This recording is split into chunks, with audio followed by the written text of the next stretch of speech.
სპეცდანიშნულების რაზმმა ჟურნალისტი ელისო კილაძე დღეს დილით საკუთარ საცხოვრებელ სახლთან დაახლოებით 10 საათზე დააკავა. მას ფარცხალაძე მიქაძეების ორგანიზებული დანაშაულებრივი ჯგუფის წევრობას ედავებიან. საქმე ეგრეთ წოდებულ კოლ-ცენტრებს ეხება. ქრონიკა პლუსისა და სინიუსის მთავარი რედაქტორი რუსთავის დროებითი მოთავსების იზოლატორშია გადაყვანილი.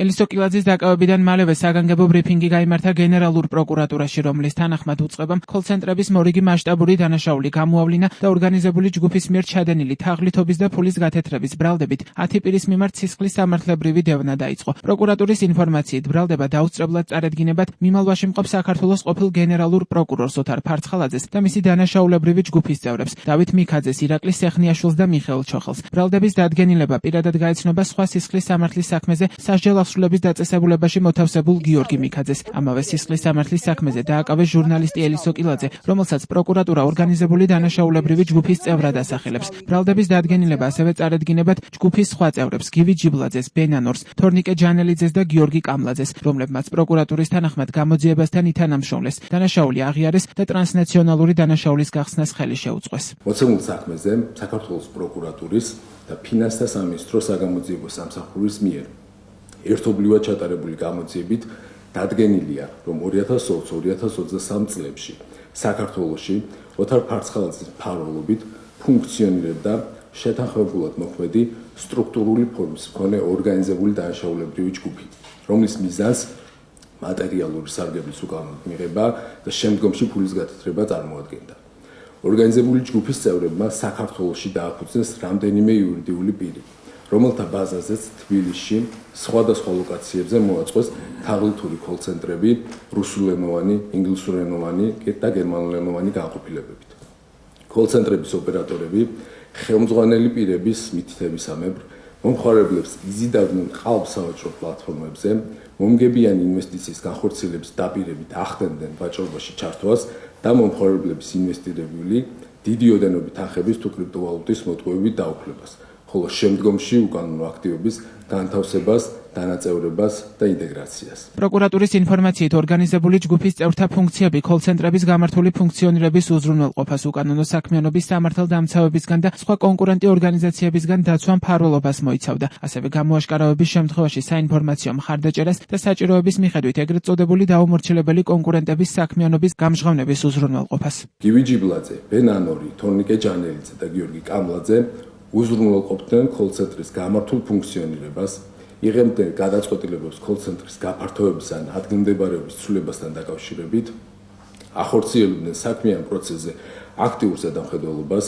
შემოსავების და ხარჯების აღრიცხვას, ხელფასების და ბონუსების გაცემას, ასევე პარტნიორებისა და მფარველებისათვის გასანაწილებელი თანხების კალკულაციას და განაწილებას. ორგანიზებული ჯგუფის სხვა წევრები გიორგი მიქაძე, დავით მიქაძე, ირაკლი სეხნიაშვილი და მიხეილ ჩოხელი ოთარ ფარცხალაძისა და მისი გავლენების მეშვეობით უზრუნველყოფდნენ კოლ-ცენტრის დანაშაულებრივი საქმიანობის მფარველობას, რაც გულისხმობდა სამართალდამცავებისგან და კონკურენტი ორგანიზაციებისგან ჩარევისგან დაცვას. ამასთან მონაწილეობდნენ კოლ-ცენტრის ფუნქციონირებისათვის საჭირო მნიშვნელოვანი გადაწყვეტილებების მიღების პროცესში. აღსანიშნავია, რომ კოლ-ცენტრის საქმიანობის გამოაშკარავების ან ასეთი რისკის არსებობის შემთხვევაში სათანადო ინფორმაციის სხვადასხვა მედია პლატფორმაზე გავრცელებით ელისო კილაძე უზრუნველყოფდა დანაშაულებრივი საქმიანობის კანონიერად წარმოჩენას.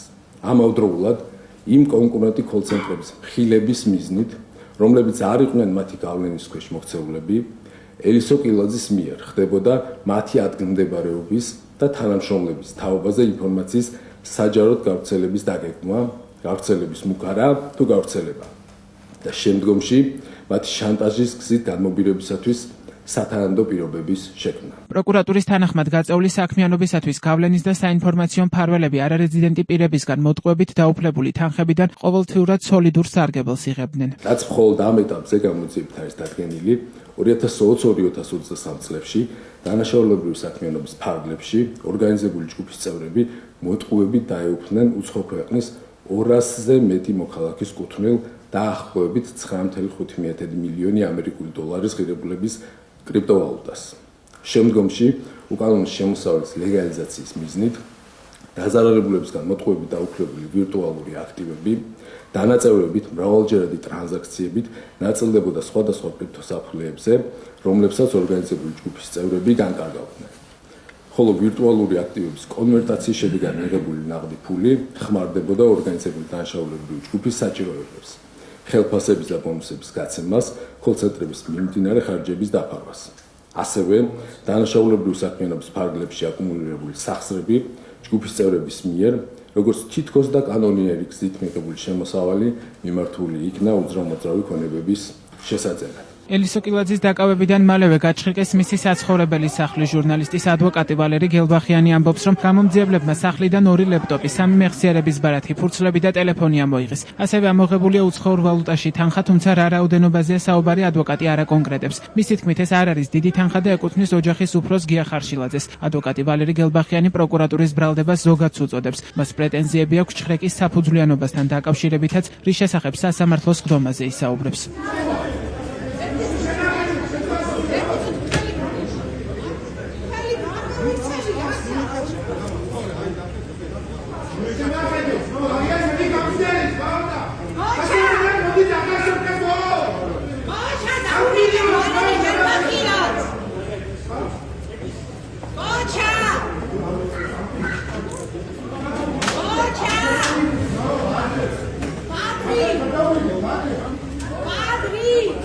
იზოლატორიდან წერილი გაავრციელა ელისო კილაძემ. დაკავებული ჟურნალისტი წერს, რომ ოთარ ფარცხალაძეს და მიშა ჩოხელს არ იცნობს. გიორგი მიქაძე პროცესზე გაიცნო, დავით მიქაძის მეგობრობა კი აღიარებული აქვს. მისი თქმით, არანაირი დანაშაულებრივი ჯგუფი არ არსებობდა და არც შენობაში კოლცენტრების არსებობის შესახებ იცოდა. კილაძე ამბობს, რომ დასახელებული კომპანიების არსებობის შესახებ პირველად გაიგო. მისი თქმით, ბრძოლაზე უარის თქმას არ აპირებს და უხერხულიც კი ქართული ოცნების მმართველობის პირობებში ციხეში ნაჯდომი რომ არ იყოს. ის მისი მედიის ჟურნალისტებს და ოჯახს გამძლეობას უსურვებს. გარდა ამისა, ელისო კილაძე წერილში წერს, ლევან ჯანგოლაძის მკვლელობის საქმე ჩამოიშალა, ჩემი არ ყველა შეკერელი ბრალი მხილებულია. ამიტომ გახდა საჭირო ახალი ბრალი, თანაც ჩემი დაკავებით, რომ საზოგადოებამ ვერ გაიგოს სიმართლე ახალი საქმის ახალ დეტალებზე. რაც შეეხება კრიპტოვალუტას, ჩემი არ მხილებულია სუსის უფროსი მამუკა მდინარაძე. მის ელექტრონულ საფულეზე 251 ბიტკოინის ფლობით. ამ კვირაში ვაპირებდი გლდანის ციხის დირექტორის და სუსის თანამშრომლის სოსო წაქაძის თვითმკვლელობის დეტალებზე საუბარს. რაც შეეხება ბრალს, ცხადია არ ვაღიარებ. ბრალი მედება კეზერაშვილის კოლცენტრების მხილებაში, კონკურენტებს ანადგურებსო. წერს ელისო კილაძე წერილში.